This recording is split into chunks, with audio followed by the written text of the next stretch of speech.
Hey, what's up guys? It's Art Book Addiction here, and we're here with a new artist journey video.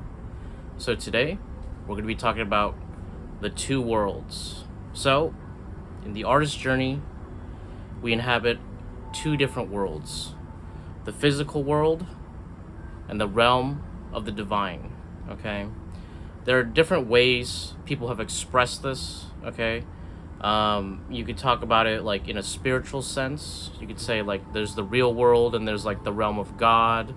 I'm not really, super religious, so there's the Jungian sense, right? There's the ego and the self, and then there's the divine realm, right? The divine space that enters the self, okay?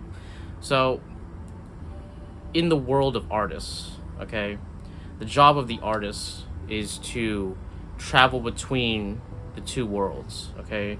The realm of potentiality and the real world, okay? And what we do is we take things from that realm and bring them forth into this realm, okay? So taking like your ideas and making them manifest, okay? That is the job of the artist. That is the reason why we're here, okay? But I wanted to kind of explain a little bit more, give you guys a better sense of what these two worlds are. And that is more than just a feeling, and it's something that a lot of artists, a lot of creators feel, but may not really be good enough to express or talk about, okay? So that's what we talk about today. But before we start the video, please hit that like, hit that subscribe, check out my Prince and Patreon if you want to support the channel, and ring that bell for notification, and consider becoming a channel member. With that, let's get into it. Okay, so first I want to describe the world that we inhabit. Okay, just to define things. We're very familiar with the world and the problems, but I just want to get that in a frame of mind so that we could talk about the second world. Okay, the real world is the physical realm, the realm in which you and I inhabit. Here there are rules. There's the space. There's a physical space. There's gravity. There are limitations. Okay, the problems of the body, even like yourself, like your person. Okay, like your character. You know what I mean? Who you are, what you're about. Okay, that is also part of the real world. You get what I'm saying? So it doesn't just inhabit like the physical things in your space, but like who you are as a person, okay? Your likes, your dislikes, your interactions with other people, you know what I mean? These things are also part of the physical world. So it's like, I want you to think about it not only as just a physical space, but also inhabiting your person as well. Not just like not just like your personality, but like more than that. Okay, like your whole, like the ego. Okay, like the ego. I'm not talking about like your ego, but I'm talking about, you know what I mean, like Jungian sense, the ego. That is what the physical space is about. Okay, that's what the place of reality is. Okay, and so different from that is the beyond. Okay, what I like to call it, I like to call it the prima textura. Okay, the first feeling, the first texture. Okay, the divine realm. It is different, obviously, because it is not of us. It is beyond us. It's something we reach to, but can never really know. It's something we feel. It's something that we grasp at. It's an apparition. Okay, it's something that you just can't seem to grasp. And like the best artists, the best creators, they will grasp at that for their entirety of their lives. Okay, but the more you grasp, the deeper you get. And it's funny because the deeper you go within that world, the more you'll understand the real world, okay, and the nature of the real world, okay. The whole point of the real world is to create like a solid ground for the divine realm, okay. In the divine realm, things are eternal, okay, like the gods, the ideas, emotion, okay, things that aren't really obtainable, okay, things that aren't physical, okay, more just concepts. And there, that's where the muse lies. That's where, your connection to the divine, your muse, will rest, and she will try to send you things, okay, so that the realm of reality can benefit from, your creations or whatever, okay. But you need to understand that these two realms exist, and you are simply a link to your muse, and your muse inhabits that realm. And she may have other people or whatever, but I think your muse and you have a relationship. There's something about you two communicating that's very important to the relationship between the divine realm and the physical realm, okay. So that's why,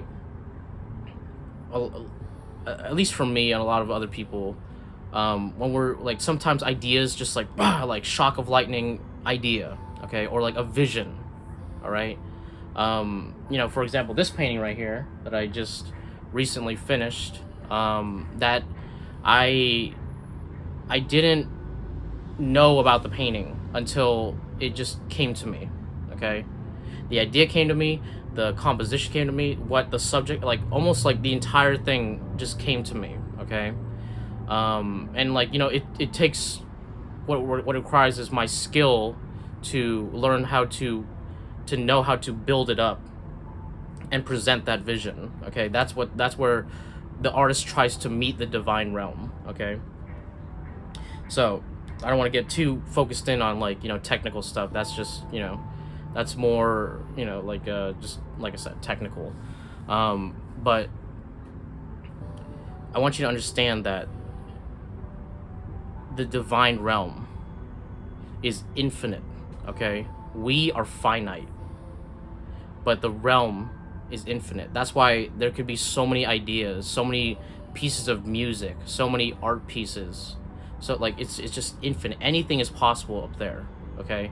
But it has no real way of manifesting itself, okay, to be tangible, to have an effect, okay. It's just like smoke, it's ethereal, okay. It's nothing until it is brought into the world by the artist, okay.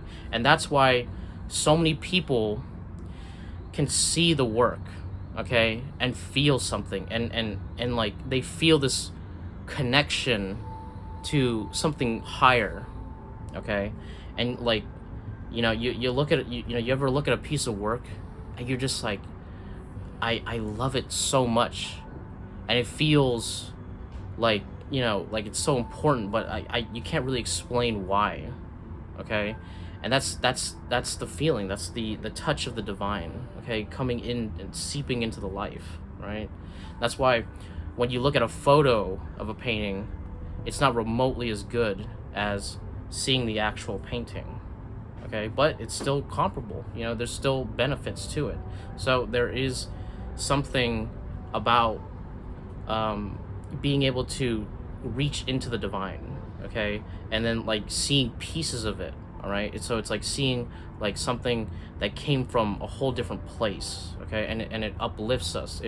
It fills us with maybe joy, maybe dread, okay, full of emotion, okay. It's like, whenever you see like maybe when you're playing like a great video game or something, okay, and you feel like you feel this real connection to the characters, and like, everything came together so perfectly in this unison of creation, okay. And not, video games have the benefit of interaction, so like you're part of it too. That is the divine coming in, touching you, okay, and you feeling the divine, okay. And like I said, artists are here to present that, to create that, to allow that, okay, because the real world is full of drudgery. The real world is full of pain, okay, full of like, I mean, look around, you know what I mean, like, come on, it's a fucking mess, all right. But the creations allow us to feel something beyond us, okay, and that's really the great part of being an artist, okay, to bring that to people, to allow people to have that, okay. So that's part of the reason why artists, like, we have this kind of like void in us, okay. And it's not like oh, I feel empty or anything. It's like, no, like there's like the compulsion to make, the compulsion to create this, and like this inner feeling of like, hey, I'm not making something, I'm not creating something, I feel wrong. And then like you like, and everything in your life could be going right, but you, like, because you did it, you're not doing the thing that you're supposed to do, you feel at war, okay, or you with yourself, okay, and maybe the people around you. And it's just, that's why ignoring creation is so bad, because you're ignoring your connection, okay. And your muse is angry at you, okay, and she will make your life a living hell, okay, just maybe in your own mind, okay, because you need to be able to create, you need to be able to paint your thing, okay, you need to be able to write your opera, you need to be able to perform, okay. That's why these people are compelled, like even the best artists, who, or even the people who can resist the most,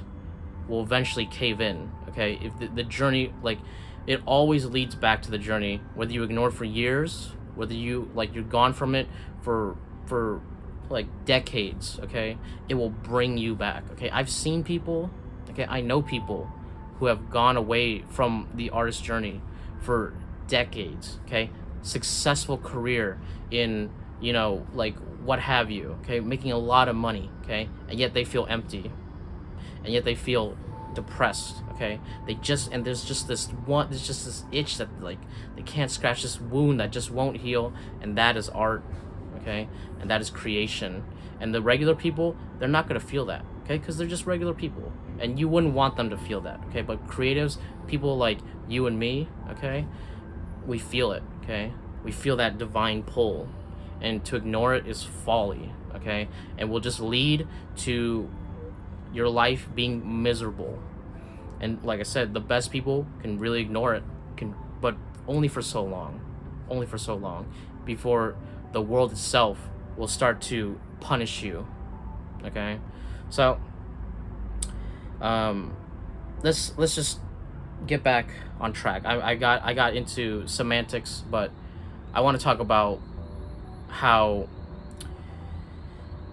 in these two worlds there is the aspect which is order and chaos, okay, right? Naturally, the world is chaotic, okay, but the realm of the divine is chaos, okay, but not chaos as in like, oh, shit's going down, shit's going crazy. I mean chaos as in it is undefined, infinite potential, okay. It is empty and yet full. It is everything at once, okay. It is constantly destroying itself while constantly building itself. It is something beyond us, okay. The real world is the world of order, okay, because here there's physical things, there are things that exist, okay, and they remain in that state, okay, but eventually they decay. There's also like like, I'm not saying that there isn't chaos in this world, okay, there's plenty of chaos, okay, but I'm talking about more as in like the spaces in which they are defined, okay. So the world of order, our world, okay, the world of chaos, the divine world, okay.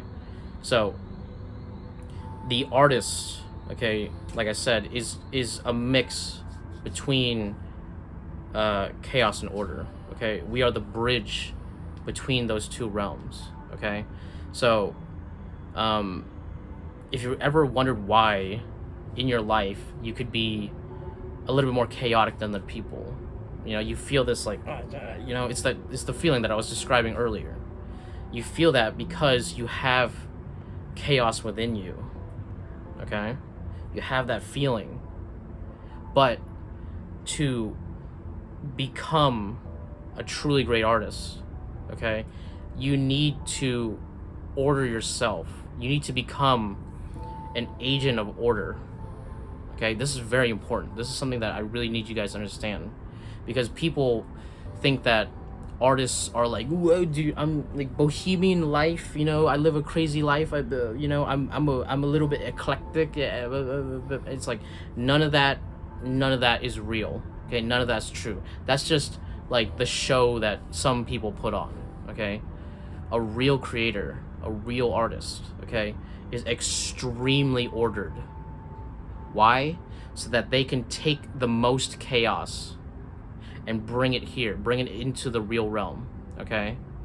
Like, the problem is that the artist requires so much order in their life to even exist, okay? So in human civilization, the artist can only thrive when the world has created a certain level of order, okay? So like before, like when we have like villages, okay, there is like a kind of like peaceful realm. You know what I mean? There's not war all the time. People aren't dying. We're not wild animals. That is when an artist can live, okay, and like be able to explore the realm of chaos, okay, because there is the order around them, okay. When your world is chaotic, you're too focused on on reality, okay, to like, I gotta get food, I gotta capture this, I gotta do this, I gotta do that, you know what I mean? I gotta hunt, you know what I mean? None of that is it's not possible if the artist is distracted, okay? So in your world, when you're creating, you want to create as much order in your life as possible, so that you could put 100% focus on the chaos of the divine, okay, and being able to take it and forge it, okay. It's like how a blacksmith uses fire, okay, to bend metal to our will, okay. It's something like, it's taking something that's so like really dangerous, okay, and like unstable, and being able to take it and morph it and to create what we will, okay.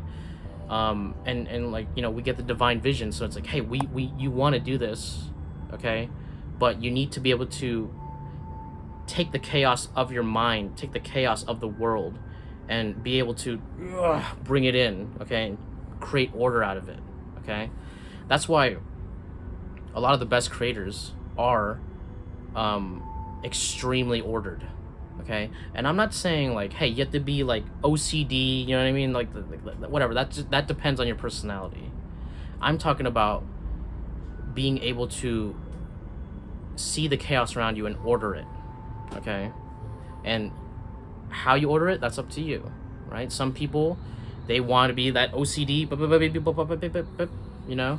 other people are more like, they feel their way through, and they order as they go, they iterate, you know what I mean? And that's fine. Like, all processes are fine, okay, and they work, and you get better at them, and that's the whole point. The whole point is to get better and better, okay. But you need to understand that is the nature of this thing that we call art, okay.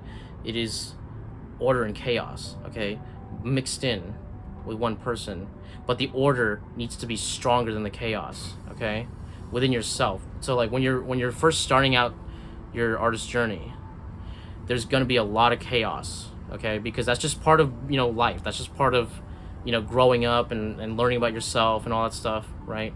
And just the world at large, okay. There's going to be a lot of chaos, okay, but you need to slowly piece together that, piece yourself together, make it stronger, make it more structurally viable, okay. If a large part of you breaks down, you need to be able to take the pieces, put them back together, make it even stronger, okay, because that is all the chaos is just building material, okay. It's the fire in your kiln.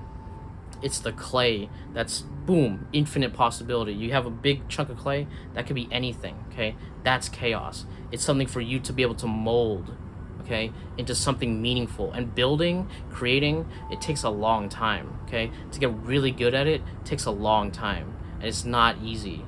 And it takes endurance and, like I said, an extreme sense of order, okay? And sometimes, you know, perfection isn't always the way. Sometimes it requires a little chaos, you know what I mean? So you got, it's all that, like, that crazy balance, that feeling it out, okay? The feeling of the prima textura that will allow you to create the things that you really need to create, because order is nothing without chaos, okay? So you need both into your, to create true works that will really make people feel something, okay? And you are just there to present that and to feel that and to understand and know what you're creating, okay? And you're not going to know the end point right away. You're going to feel through it, okay? That's part of it, okay? And so with all this brought together, you take all this, and this allows you to be the bridge, okay, between the spiritual and the physical. And that's crazy. That's like a crazy power. All right? That's not something that anyone can do. Very few people can do it. And that comes as a result of you know, when you were born a creative, okay? And I don't think that everyone can be a creative. Some people, they're just not. They just, you know, like, hey, I'm just regular person. I inhabit the regular realm, you know? And that's fine. They could do that. Okay, and you know what? It's kind of easier because they don't have to deal with all the, you know, the beyond forces. Okay, but at the same time, they lose out on something because they don't have a window into the divine. They don't have a window into something beyond them. Okay, but we do, and it's our job to bring it to them. Okay, and that's the position of the artist, to bring order from chaos, okay? To take something that didn't exist and bring it into this world. And, you know, that's all we can really do. And the best people, the best artists, they understand this. They understand, because you figure it out through time, right? So I hope you guys have gotten something from me talking about this, because it's weird. It's you know, I don't fully understand it. I don't think anybody, even the masters, don't fully understand it. Okay, it's a weird realm, and it's up to interpretation as well. So, you know, for you guys, you're like, your view of the two worlds can vastly differ from mine. Okay, but just understand that they exist, and that feeling that you have is that string, is that bridge between the two, okay? And it's good. It's really good. It is the window into the divine, okay? And it's something worth cherishing and worth having, okay? So, I think we can end the video here, guys.